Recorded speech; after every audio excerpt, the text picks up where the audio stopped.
좋으시도록. 이 지난주는 그 총회 선교 주일 맞이해서 선교와 관련된 이야기를 잠깐 했어요. 참 여러분이 모아주신 헌금은 이제 이렇게 총회에 잘 우리 교단 총회에 전달을 했고요. 참고로 어제 이제 작년에도 그랬는데 우리 두 초도제일교회와 우리 교회가 조금씩 이렇게 합해서 우리 전망대 교회 목회를 하시는 목사님의 선교 지원으로 두 교회가 함께 하기로 했다는 거 제가 빠뜨려서 말씀드립니다. 지난주 우리 선교 이야기하면서 제가 말씀드렸던 거 이런 거였어요. 선교는 당연히 열심히 해야 되는데 그리고 열심히 하는 것에 있어서는 그거는 잘못된 게 하나도 없다. 그런데 그 열심히 하기 전에 우리가 선교에 대해서 제대로 이해하고 있는지 그것을 좀 이제 짚어보자 이런 얘기를 했습니다. 선교의 주체는 우리가 아니라 누구다? 하나님이다. 그리고 그 우리 하나님을 아버지 하나님, 그러니까 창조주 하나님 혹은 성자 하나님, 예수님을 뜻하죠. 성자, 아들, 예수님, 또 성령 하나님, 보이지 않지만 늘 우리와 함께 가시는 하나님, 이렇게 성부, 성자, 성령으로 나눠서 표현하기도 해요. 근데 우리가 선교의 주체는 하나님이신데, 성령이신데 그 성령보다 앞서서 내가 열심히 하느라 성령보다 앞서서 이렇게 선교를 해야지라고 하는 것, 이럴 때 흔히 실수를 많이 하게 된다. 그리고 어떤 경우는 이 선교한다고 해서 말로만 하고 있지 내 마음 상태는 전혀 그렇지 않은 어찌 보면 의도하진 않았지만 나도 모르게 겉과 속이 다른 그러니까 이런 식의 전도나 선교를 할 뭐랄까 우리의 그 과오 오류에 빠지기 쉽다. 그런데 이상하게도 이런 선교를 우리 기독교가 그동안 적잖이 한 면이 있다는 걸 반성하자고 했죠. 제국주의, 식민지로 지배해서 수탈하는 방식으로 이 제국주의와 함께 항상 기독교 선교가 이루어졌는데, 근데 그 가운데는 우리나라에 들어온 선교사들 중에서는 일제 억압받던 시대였잖아요. 근데 선교사들 중에 몇 명은 비밀리에 한국 독립을 위해 했던 선교사님들이 있었어요. 그러니까 이분들은 정말로 한국인들을 뭔가 비천하고 아무것도 모르고 복음을 모른다고 해서 뭔가 열등한 존재로 보면서 선교를 한 게 아니라 이 한민족은 이거 정말 소중한 똑같이 하나님의 자녀다라는 그런 존엄하게 우리를 바라보는 관점에서 선교하신 분들이 있었던 거예요. 그런데 반대인 경우도 있었어요. 독립운동하는 사람들을 고발하는 그런 선교사들도 있었어요. 그러니까 이제 완전히 이게 같은 하나님을 전하면서 시각이 완전히 다른 거죠. 이렇게 열등하게 바라보면서 하는 선교가 그동안 우리가 실수했던 선교다. 근데 실수라고 하기에는 너무 그 폐해가 좀 컸어요. 그리고 이런 상태에서 이 선교를 잘못 오해하는 상태에서 열심히까지 해. 그러다 보면 이게 어떻게까지 가냐면 굉장히 공격적인 선교가 될 수 있다. 그래서 중세시대 때는 예수님을 안 믿으면 기독교인이 아니면 그냥 마녀로 몰아버리고 화형에 처하고 이렇게 선교를 할 일인가? 그건 아니잖아요. 마하트마 간디가 했던 유명한 말이 있어요. 내 삶이 곧 메시지다.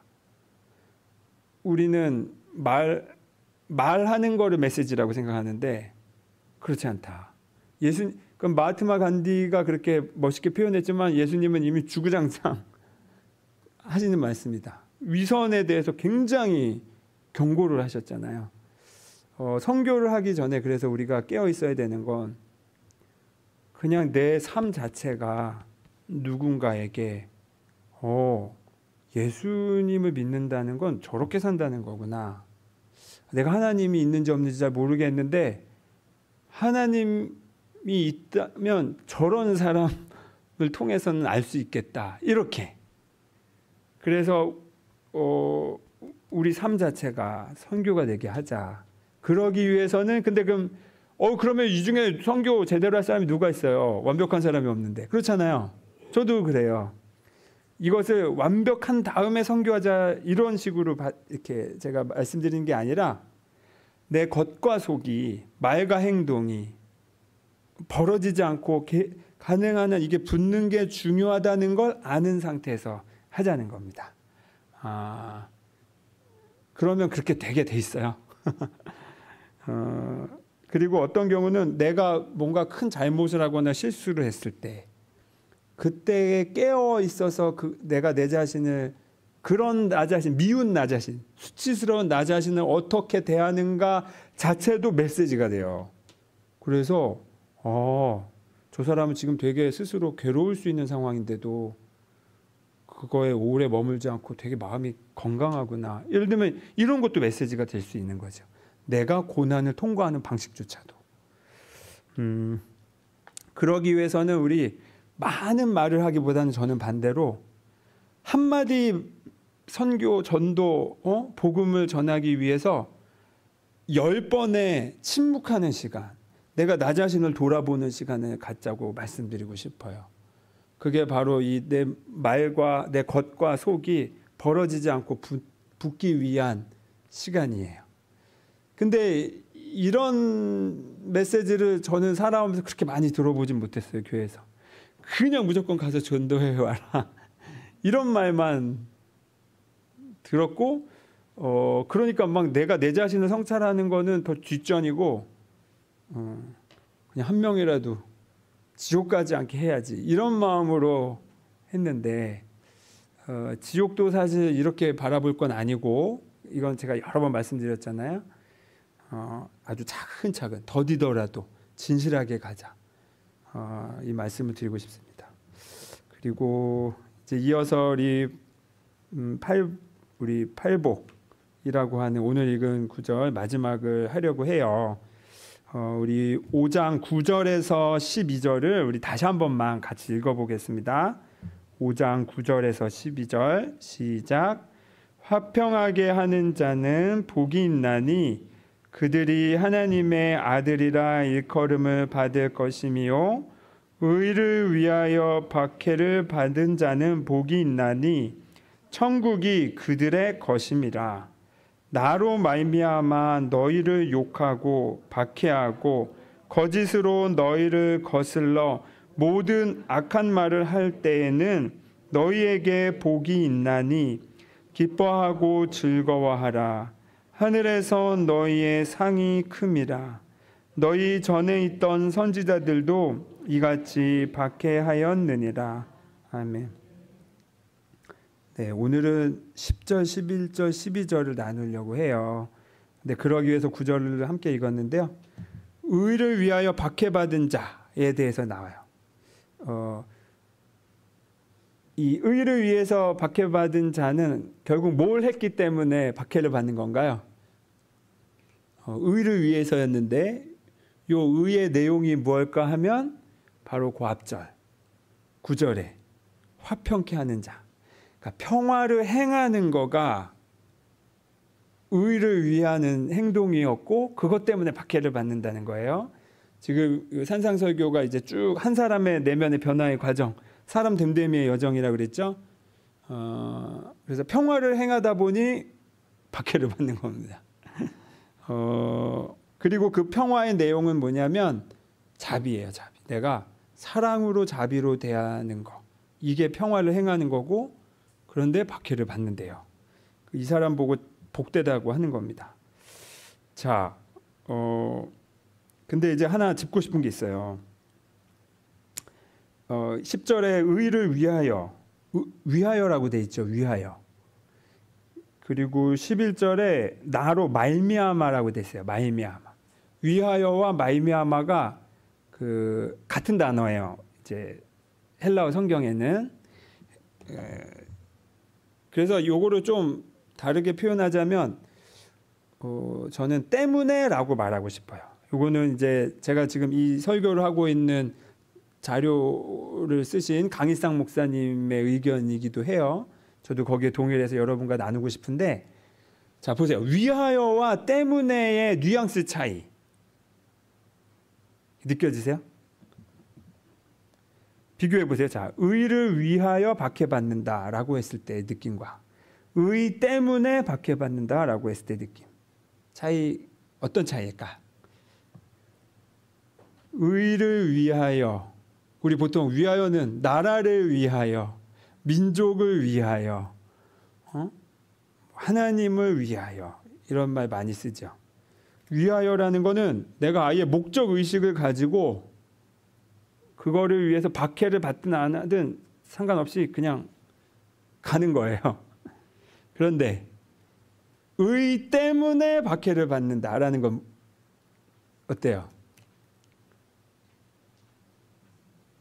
아까 위하여는 불길 속에 뛰어드는 느낌도 있잖아요. 응? 그러든 말든 위하여인데 때문에는 난 가만히 있는데 불똥이 나한테 튄 거예요. 약간 능동적인 느낌과 수동적인 느낌의 차이죠. 네. 그래서 이제 이것이 예를 들면 살아가는 데 있어서도 굉장히 좀 큰 차이가 있다. 우리가 위하여라는 말을 굉장히 자주 써요. 그런데 저는 이거를 그때 그 선생님한테 배우고 나서 위하여라는 말을 함부로 쓰지 않아요. 왜냐하면 위하여가 제가 처음에 복습할 때 말씀드렸듯이 위하여 하다 보니까 내 어깨에 힘이 들어갈 때가 많더라고요. 그래서 막 하나님보다 더 앞서 나가서 내가 복음을 위하여 하나 불사르겠습니다. 이 말 자체는 하나도 틀린 말이 없어요. 그런데 내 마음이 정말로 그게 준비되어 있는가를, 이게 준비가 안 돼 있는데 내가 마치 준비된 것처럼 착각하게 뛰어들게 만드는 경우가 많더라고요. 위하여가 잘못됐다는 게 아니에요. 저는 아까 겉과 속이 같은 삶을 살려고 하다 보니 이미 내가 너무 겉과 속이 너무 많이 달라. 그래서 좀 너무 앞서는 식의 표현들에 있어서 제가 이제 주의하기 시작한 거예요. 내 마음보다 내 행동과 말이 좀 앞서 나가지 않게끔 하려고. 근데 위하여가 내가 늘 앞서 나가게 하더라고요. 그리고 좀 이런 경우가 있어요. 막 큰 뭐뭐를 위하여, 뭐뭐 나라를 위하여, 민족을 위하여 이렇게 말하는 사람들 보면 굉장히 훌륭해 보이잖아. 근데 이런 큰 가치에 대해서 위하여를 자주 말하면서 작은 것에 대해서는 내 가정의 생활, 내 가족과의 관계에 있어서는 민족을 위해서는 몸을 불사르는데 집에서는 가정폭력을 해. 이런 경우가 심심치 않게 있더라고요. 이런 경우 그 위하여가 굉장히 무색해지는 거예요. 나라를 위하여 이렇게 말해놓고 뒤에서는 사기를 치고 있거나, 모두가 그런 건 아니에요. 그런데 이 위하여라는 말 뒤에 숨기기가 좋다는 거예요. 이 사소한 것들이. 그리고 인간의 마음의 심리에 이런 성향이 저에게도 어느 정도 있더라고요. 거대 담론을 이야기함으로써 내가 사소하게 꼭 지켜야 하는 것들을 마치 안 해도 되는 것인 양 착각을 할 때가 있어요. 이런 게 바로 위선적인 거죠. 그러기 위해서 위하여라는 말보다는 때문에라는 말이 오히려 더 약간 힘 빠지는 것처럼 보이지만 오히려 더 정직한 표현일 수 있다. 근데 이런 거죠. 의 때문에 박해를 받아서 나 그럼 의 안 할래? 의롭게 살지 않을래? 뭐 이럴 수도 있는데, 의 때문에 박해를 받는데 힘드네, 고생이네. 그런데 뭐 어떻게? 이게 옳은 건데 그냥 가야지 뭐. 이런 마음이 차라리 의를 위하여보다는 정직할 수 있는 마음이다. 다시 한번 말씀드리면 위하여가 잘못됐다는 게 아닙니다. 우리가 때문에라는 그 정직함을 좀 기억하고 가자는 거예요. 그리고 또 하나 말씀드리고 싶은 건 이거예요. 그래, 의 때문에 그 다음에 어떻게 돼야 돼요?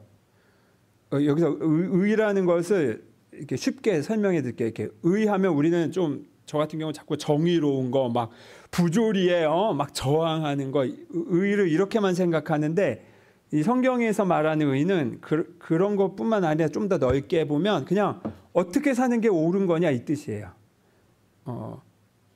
그리고 어떻게 사는 게 제대로 사는 거냐?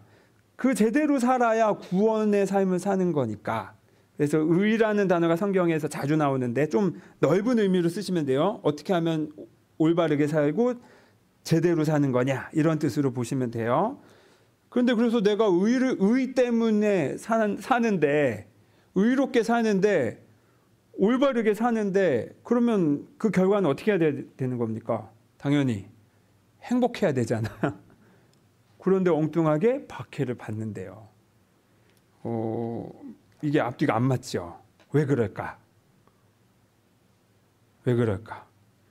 나를 박해하는 사람이 있는 거예요. 그 박해하는 내가 의 때문에 의롭게 사는데 나를 누가 박해를 해. 그 의 때문에. 그런 경우 그 박해하는 사람은 어떤 마음으로 나를 박해할까요? 아, 나는 진짜 나쁜 놈이야. 그런데 제가 너무 의롭게 사네 하고 이렇게 박해를 할까? 아니에요. 그러니까 의롭게 사는 사람을 박해하는 사람들 본인들도 뭐라고 생각할까요? 의롭게 사는 거라고 생각해서 박해하는 거예요. 그러면 박해받는 나의 의와 박해하는 그 사람의 의가 같아요, 달라요? 다르다는 거예요, 지금. 정반대라는 거예요. 지금 내가 이 의롭게 사는 거가 저 사람에게는 자기 인생을 막는 행위인 거예요. 그러니 박해가 들어오는 거죠. 이런 경우 있잖아요. 지금 아파트 가격 올리느라 간혹 주민들이 담합을 할 때가 있어. 근데 지금 부동산 가격이 막 내려가잖아. 그런데 이 내려가면 손해를 보니까 이제 누군가 급매로 싸게 내놓으려고 하면 그거를 막아. 그리고 이제 담합을 해서 이렇게 온갖 술수를 써서 그 가격을 막 떨어뜨리지 않으려고 하는 경우가 있잖아요. 예를 들면 나는 정직하게 그냥 이 가격대로 그냥 내 마음대로 하려고 하는데 그게 다른 사람들에게는 위협이 되는 거죠. 그리고 가격을 낮게 책정한 나를 막 비난을 하고 욕을 하고 할 수도 있죠. 예를 들면 이런 경우. 나는 그냥 내 정직하게 살려고 하는 것뿐인데 이곳이 자기들에게 피해를 준다고 해서 그걸 공격으로 하는 경우가 있어요. 뭐 예를 이렇게 들었을 뿐이지 다양한 방식으로 사소하게 이런 경우는 많이 있어요. 그리고 우리 잘 알다시피 이슬람과 우리 이슬람 그 국가들과 이스라엘, 미국이 지금 사이가 굉장히 안 좋잖아요. 전쟁 중이잖아요. 전쟁을 여러 번 해왔고, 자, 재밌는 건 이슬람에게도 이 전쟁을 지하드라고 해서 거룩한 전쟁이라고 불러요. 근데 성경에도 거룩한 전쟁이란 단어가 있어요. 헤렘이라고. 양측 다 거룩한 전쟁이라고 생각하고 지금 싸우고 있어요. 와, 참 거룩하다, 그렇죠? 참 거룩해. 이게 뭐냐는 거예요. 둘 다 신의 이름으로 전쟁을 하고 있어요. 둘 다 거기다 거룩하다고 이름을 붙이고 있는데 이게 진짜 거룩하고 이게 진짜 의로운 건가? 왜 의로움이 이쪽의 의로움과 저쪽의 의로움이 왜 다른가? 우리는 사실 한 아이들이 찾게 돼. 그러면서 자연스럽게 어른들이 선택한 하나를 선택하게 되죠. 혹은 뉴스에서 매체에서 자주 보이는 방식대로 선택을 하게 되죠. 그게 대부분 뭐냐? 서로 의로움과 의로움이 싸워서 전쟁하고 있는데 결국엔 뭐가 의로움으로 결론이 나나요? 싸움은 이기는 사람이 의로움이 되는 거예요. 결국 의로움은 뭐가 되냐? 힘이 돼요. 힘이 있는 게 의로운 거예요. 그거는 개인의 관계에서든 국가의 관계에서든 똑같아. 힘이 있어야 의로운 게 돼요. 지금 국제 정세에서 의로운 나라는 어딘가요? 미국이죠. 혹은 뭐 러시아. 힘이 있는 나라들이 그런 거죠. 자, 이렇게 의가 여러 개여서 서로 의들끼리 전쟁하고 있는 상황에서, 서로의 의가 다른 이 상황에서 도대체 진짜 의로움이 뭘까? 진짜 제대로 산다는 게 뭘까? 진짜 흔들리지 않는 참된 올바름이라는 게 뭘까? 궁금하지 않으세요? 그 기준을 우리는 어디서 찾자는 겁니까? 여기 와 계신 분들은 그 예수님에게서 찾자는 거예요. 예수님도 의로움에 대한 기준을 제시하셨고, 예수님이 말한 의로움을 함께 공유하고 믿는 사람들이 그리스도인인 겁니다. 자, 그럼 예수님의 의로움을 여러분의 의로움으로 동의가 될지 안 될지는 여러분이 판단하셔야 돼요. 근데 그 의로움이 뭐냐 하면 아까 말씀드렸듯이 이 팔복으로 이야기되는 한 사람의 됨됨이의 여정에 그의 가시와 공격 너머에서 그의 고통과 슬픔을 보아내는 사랑. 왜냐하면 항상 모든 가해자들은 뭔가 이렇게 공격하는 사람들은 항상 두려움 때문에 공격하는 거거든요. 그럼 그 두려움을 갖게 된 이유는 뭐냐? 그는 그 또한 과거에 언젠가 공격을 받은 일이 있을 때 두려움이 그 안에 중심에 잡게 돼 있어요. 반복되면 더 큰 두려움이 갖게 돼 있어서, 이런 세상에서 나를 지키려면 어떻게 해야 돼요?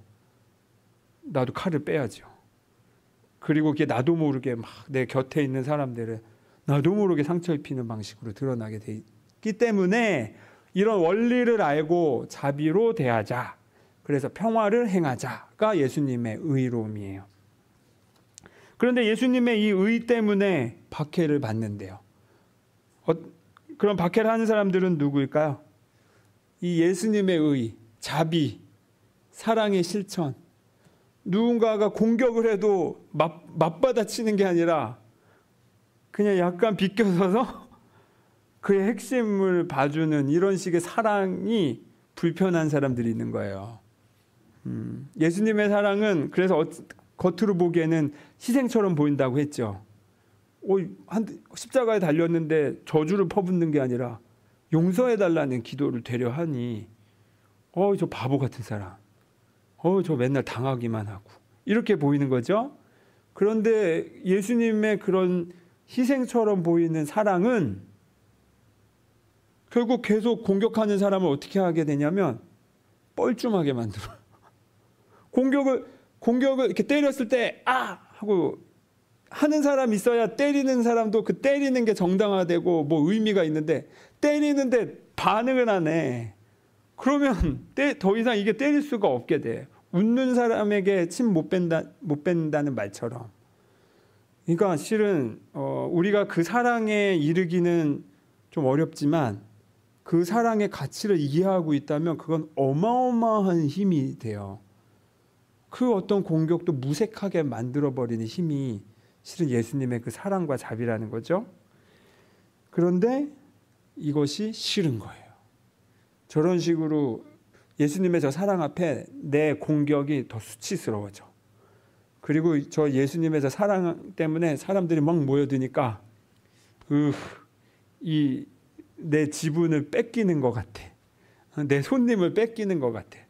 실제로 그랬잖아요. 그래서 그 예수님 당시에 대제사장들, 제사장들, 사두개파 사람들, 바리새파 사람들, 소위 종교 기득권자들은 그걸로 경제적인 이득도 취하고 성전에서 장사하느라 또 여러 가지 권력도 취하고 있었는데 예수님이 나타나서 그거 다 무색해버리게 만들어버리니까 공격을 안 할 수가 없지. 내 이권을 뺏긴다고 생각하니까. 그런데 예수님 말씀하세요. 그러니까 예수님 제자들이 그렇게 핍박을 받았고 예수님을 이렇게 사랑을 실천하는, 자비를 실천하는 사람들이 대대로 핍박을 받아왔어요. 심지어 기독교 안에서도, 기독교가 이제 로마의 국교가 되면서 권력을 갖게 되니까 또 기독교가 이미 기득권이 돼버렸어요. 권력을 유지해야 돼. 그러면 또 이 순수성이 잃어버리는 경우가 많은데, 그러다 보니 순수하게 다시 예수님의 복음을 말할 때마다 기득권들은 핍박을 하죠. 그래서 우리 종교개혁도 일어난 거고, 지금은 또 우리 개신교가 기득권으로서 개신교도 또 똑같은 행동을 하고 있는 경우가 많다. 그래서 여러분, 의 때문에 핍박을 받는다는 걸 보통 복음 전하다가 예수님 이렇게 전도하다가 욕먹는 경우라고도 생각할 수도 있지만, 좀 넓게 봐서 여러분이 정직하게 사는 거, 여러분이 양심을 지키면서 사는 거, 여러분이 피해를 입었을 때 그 피해 입은 거 복수할 생각만 하는 게 아니라 어떻게 하면 서로에게 행복하게 결론으로 날 수 있을까라고 고민하면서 잠깐 참는 거, 이런 모든 행동들이 실은 의를 행하는 행동들인 거죠. 평화를 행하는 행동. 근데 이런 것들이 위협이 될 수도 있다는 거예요. 그렇잖아요, 여러분. 가끔 직장에서 이렇게 양심 양심 고발했다가 오히려 되려 크게 역풍 맞는 경우도 많잖아요. 그거는 아주 사소하게라도 아이들도 그거를 경험하더라고요. 예를 들면 어떤 불의한 일이 있을 때 내가 올바른 얘기를 했다가는 왕따를 당할까 봐 두려워서 그걸 표현하지 못하는 경우도 있어요. 그게 애나 어른이나 패턴이 똑같다.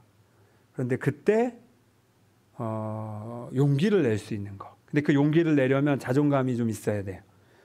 그래서 내가 계속 사랑받고 있다라는 걸 기억하는 게 그래서 중요해요. 거기에서만 용기가 나올 수 있기 때문에 그래요. 이럴 때, 근데 이제 예수님이 말한 거야. 의 때문에 박해받는 사람은 어떻다? 아이고 불쌍한 애가 아니라 복되다. 복되다. 왜? 이 괴로움, 이 고통, 이게 지금 내가 박해받고 있는데 뭐가 복돼요? 그렇게 반문을 해야 되잖아요. 복되다. 왜? 하늘나라가 그들의 것이다.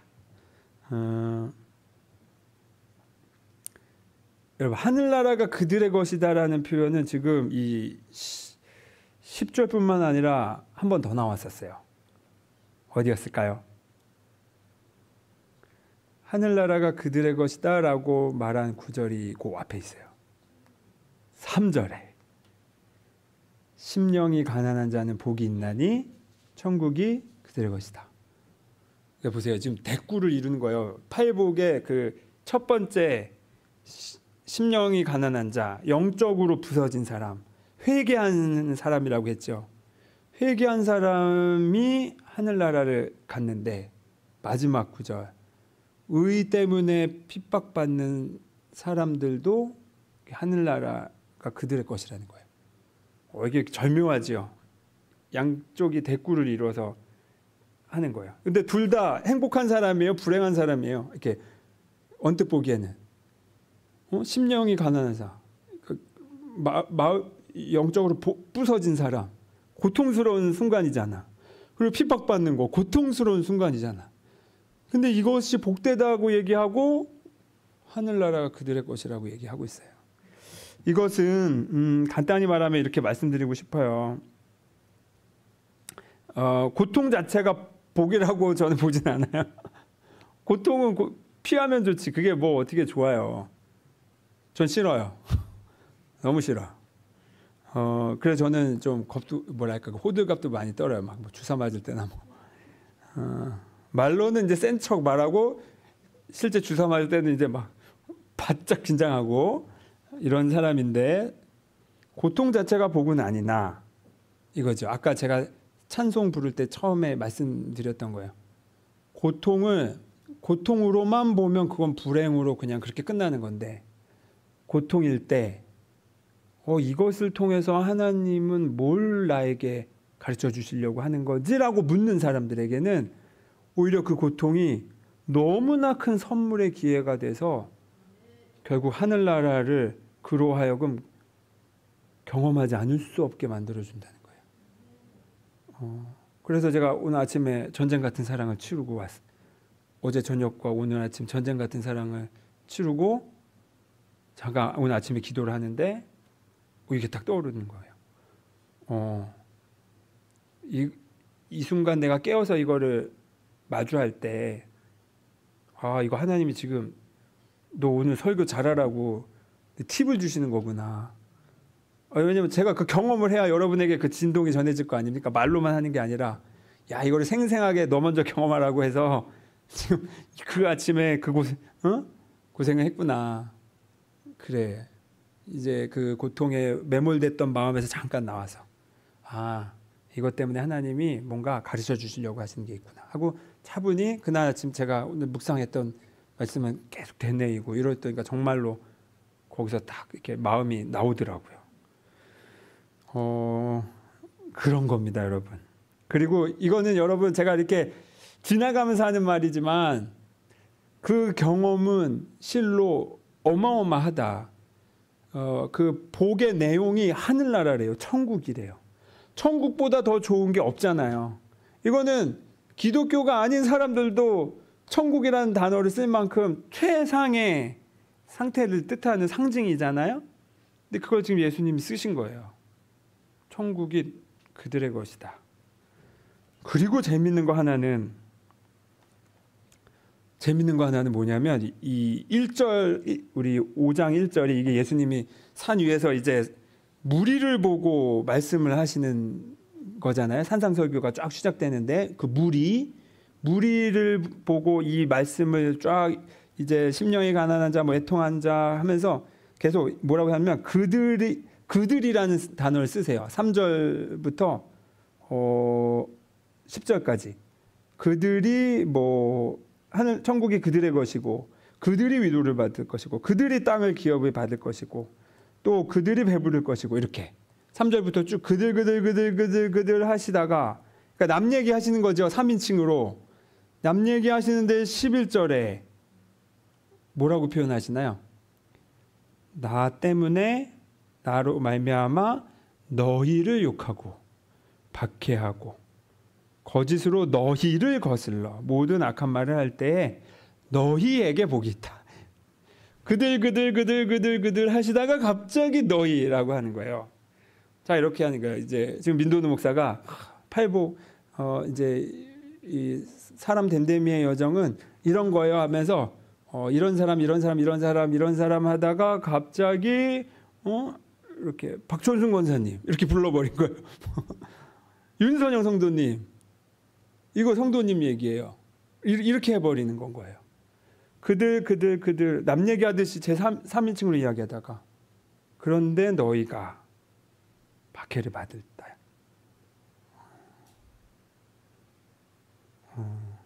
기뻐해라.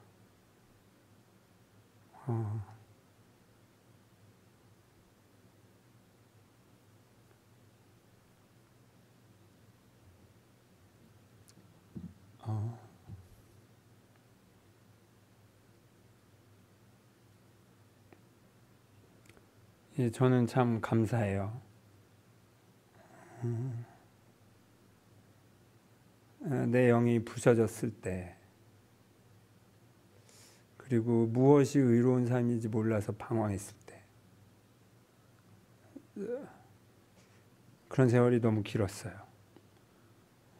그런데 이 팔복이 예수님이 제 마음을 읽어주신 것 같아서 저는 크게 너무 감사해요. 그리고 저는 정말 예수님의 이 말씀을 제 깊이 새기고 싶어요. 한 자도 빠짐없이. 그리고 제가 완벽하게 이 과정을 경험한 건 아니지만 정말 이 말이 틀린 게 아니구나가 경험이 되더라고요. 그리고 제가 경험한 이 귀중한 삶을 여러분과도 나누고 싶습니다. 여러분에게 이 박해를 받는데 기뻐하는 이 미친 사람들이 어디 있습니까? 근데 이게 그리스도인의 모습이구나. 솔직히 기뻐하라까지는 아직도 제가 이렇게 기뻐하는 것까지는 완벽하게 될 자신은 없는데 무슨 말인지는 이제 알겠더라고요. 진짜 하나님만 내가 고정해 있을 때는 그 어떤 것도 나를 상처 입힐 수가 없구나. 내 육신은 죽을지언정 나라는 존재 자체는 단 머리카락 하나도 상처 입을 수가 없구나. 내가 이게 동의가 되고 받아들여졌어요. 그리고 이 육신을 입고 사는 이 삶의 산에 중내하는 것에서 잠깐 마음을 떼어놓고 나는 여전히 하나님의 존귀한 자녀다. 내가 그런데 그걸 잊어버리고 이 세상의 의로움에 좌우되면서 살았는데 이제 거기서 내가 더 이상 머물러 있을 이유가 없구나. 이제 나는 예수님이 가신 그 길, 그 뒤로 가서 이제 난 예수님을 따르고 싶다. 예수님이 말씀하신 그 어떻게 사는, 이렇게 사는 게 옳은 거야 라는 거를 나의 옳음으로 가져오고 싶다. 이게 저의 고백입니다. 여러분, 이 변화의 여정이 여러분에게도 복된 경험이 되셨으면 해요. 그리고 그 복됨이 고통받고 핍박받는 중에도 그냥 기쁨을 주체할 수 없는 그 말도 안 되는 경지까지 가보자라고 예수님이 저는 초대하고 있다고 생각해요. 하나님이 완전하듯이 너희도 완전해라. 이거 못할 거 지금 예수님이 시키는 게 아니에요. 예수님이 본인이 이미 그게 된다는 거 증명을 하셨고, 그러니까 너희도 할 수 있어 라고 초대하시는 겁니다. 이 초대에 우리 진실하게 응답하며 살아요. 잠시 기도하겠습니다.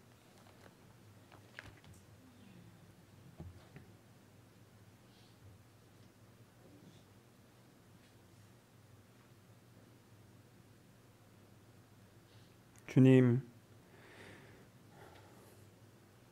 이 세상의 의로움이 힘이고